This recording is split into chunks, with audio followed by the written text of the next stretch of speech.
Hi friends, ഇന്നത്തെ വീഡിയോയിൽ പറയുന്നത് വെണ്ടക്കൊക്കെ എളുപ്പത്തിൽ അരിയാൻ പറ്റിയ ഒരു ടിപ്പാണ് കേട്ടോ. അപ്പോൾ നമ്മൾ സാധാരണ ഓരോന്നെടുത്തിട്ടാണ് വെണ്ടക്കൊക്കെ അരിഞ്ഞെടുക്കുക.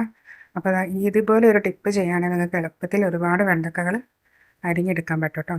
ഇതുപോലെ ഒരു റബ്ബർ ബാൻഡ് ഇട്ട് കൊടുക്കുക വെണ്ടക്കയുടെ ഈ തെറ്റ ഭാഗത്ത്. അതിനുശേഷം താഴെ നിന്ന് അതിൻ്റെ ഇതുപോലെ നിങ്ങൾക്ക് എളുപ്പത്തിൽ അരിഞ്ഞെടുക്കാൻ പറ്റും കേട്ടോ. ഇത് കണ്ടു. അപ്പോൾ സാധാരണ ഓരോ വെണ്ടക്ക എടുത്ത് അരിഞ്ഞുണ്ടാക്കുന്നതിന് പകരം എളുപ്പത്തിൽ നിങ്ങൾക്ക് പണി കഴിക്കാൻ ഇതുപോലെ ചെയ്തെടുത്താൽ മതി. ഒരുപാട് വെണ്ടക്കൊക്കെ ഉണ്ടെങ്കിൽ ഇതുപോലെ പെട്ടെന്ന് നിങ്ങൾക്ക് പണി കഴിച്ചെടുക്കാം കേട്ടോ. അതിൻ്റെ ലാസ്റ്റ് വരുന്ന ആ ഒരു അറ്റ നിങ്ങൾക്ക് ഒഴിവാക്കുകയും ചെയ്യാം. അപ്പോൾ ഇതുപോലെ ചെയ്തെടുക്കാം. അടുത്ത ടിപ്പ് പറയുന്നത്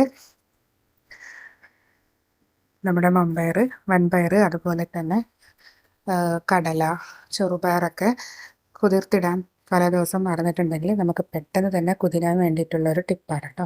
അപ്പം ഞാനിത് നന്നായി ഒന്ന് കഴുകി വെച്ച് കൊടുക്കുന്നുണ്ട്. നമ്മുടെ വൻപയർ ജസ്റ്റ് ഒന്ന് നന്നായി കഴുകിയതിന് ശേഷം, ഇത് ഞാൻ രാവിലെ തന്നെ ചെയ്യുന്നൊരു ടിപ്പാണ് കേട്ടോ. ഞാൻ തലേ ദിവസം കുതിർത്തിടാൻ മറന്നു പോയിട്ടുണ്ട്, അതുകൊണ്ട് ചെയ്യുകയാണ്. ഇനി നന്നായി ഒന്ന് കഴുകിയെടുത്തതിന് ശേഷം നമുക്ക് ചെയ്യാൻ പറ്റുന്നതെന്ന് പറയുന്നത് നല്ല ചൂടുവെള്ളം, നല്ല തിളച്ച ചൂടുവെള്ളം നമുക്ക് ചൂടുവെള്ളത്തിൽ ഇട്ട് വെക്കുകയാണ് കേട്ടോ ചെയ്യേണ്ടത്.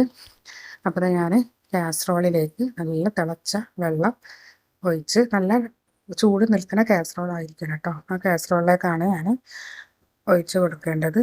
ഇതുപോലെ വൻപയർ, ഇത് ഏത് നിങ്ങൾക്ക് ചെയ്യട്ടോ, കടലയ അതുപോലെ ചെറുപയറൊക്കെ നിങ്ങൾക്ക് ചെയ്യാം. ഇതുപോലെ തിളച്ച വെള്ളം ഒന്ന് ഒഴിച്ച് കൊടുത്താൽ മതി.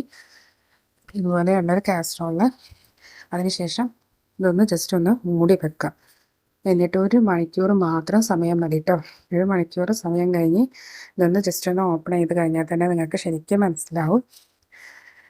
ഇത് ജസ്റ്റ് ഒന്ന് എടുത്ത് നോക്കിയാൽ തന്നെ നല്ലോണം കുതിർന്നിട്ടുണ്ട്, ജസ്റ്റ് ഒന്ന് നന്നായി പൊങ്ങിയിട്ടുണ്ട്. അപ്പോൾ തന്നെ നിങ്ങൾക്ക് മനസ്സിലാവും.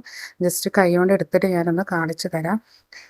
നന്നായിട്ട് ഇതുപോലെ കുതിർന്ന് കിട്ടിയിട്ടുണ്ട്. ഞാൻ ജസ്റ്റ് നന്നായി പ്രസ് ചെയ്യുമ്പോൾ തന്നെ നല്ലൊരു ഇത് കണ്ടോ, പെട്ടെന്ന് തന്നെ ഇതുപോലെ തന്നെ പ്രസ് ആവുന്നുണ്ട് കേട്ടോ.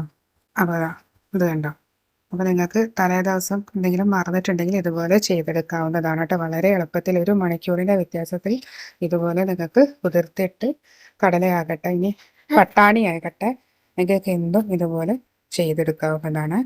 അപ്പോൾ ഈ ടിപ്പൊക്കെ നിങ്ങൾക്ക് യൂസ്ഫുൾ ആണെന്ന് കരുതുന്നു. ഇതുപോലെ ടിപ്പുകളുമായി നമുക്ക് വീണ്ടും കാണാവുന്നതാണ്.